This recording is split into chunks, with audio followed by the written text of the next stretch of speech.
అందరికీ నమస్కారం.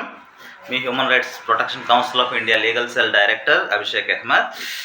ఇవాళ మీ అందరి కోసం ఒక న్యాయానికి సంబంధించిన ఒక అవేర్నెస్ ప్రోగ్రాం ప్రతిరోజు జరుగుతుంది. అయితే ఇవాళ మనము మహిళలకు సంబంధించిన గృహహింసకు సంబంధించిన సెక్షన్స్ నేను చెప్తున్నాను, మెసేజ్ అనేది ఇస్తున్నాను.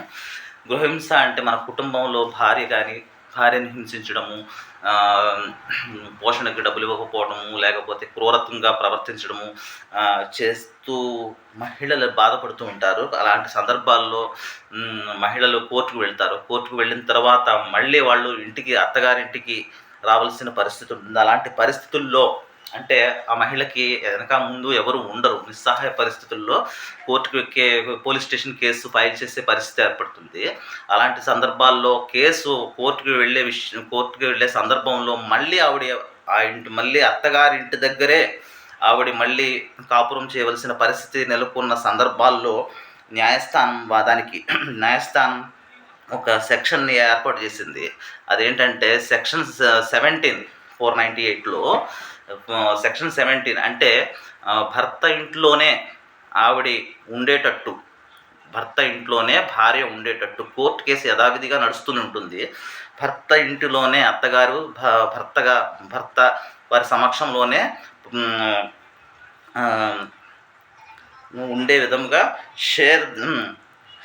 షేర్ ద హౌస్ హోల్డ్ అనే ఒక సెక్షన్ ఉంది. సెక్షన్ 17 కేసు ఉన్నప్పటికీ కూడా అత్తగారింట్లోనే సురక్షితంగా ఉండే ఒక ఫెసిలిటీ, ఒక వెసులుబాటు అనేది న్యాయం కల్పించింది. అలాగే రక్షణకు కూడా ప్రొటెక్షన్ ఆర్డర్ కోర్టు 498 కేసు వేసినప్పటికీ కూడా భార్య అత్తగారింట్లో, మామగారింట్లో భర్త సమక్షంలో అటువంటి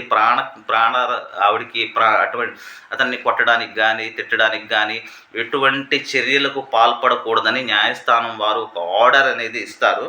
దాన్నే ప్రొటెక్షన్ ఆర్డర్ అంటారు. అది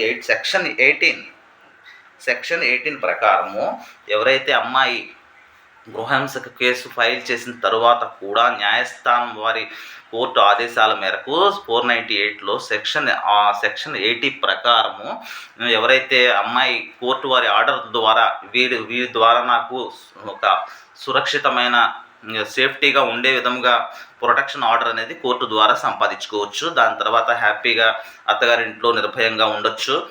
కేసు అయితే మాత్రం యథావిధిగా నడుస్తూనే ఉంటుంది. అది కొంతకాలం తర్వాత మళ్ళీ పొరపత్యాలు తగ్గి మళ్ళీ వారి యొక్క జీవనం విధానంలో మార్పులు వచ్చి కేసు కొట్టేయడం కూడా జరుగుతుంది. హ్యాపీగా కాపురం కూడా చేసుకోవడం జరుగుతుంది. నమస్తే.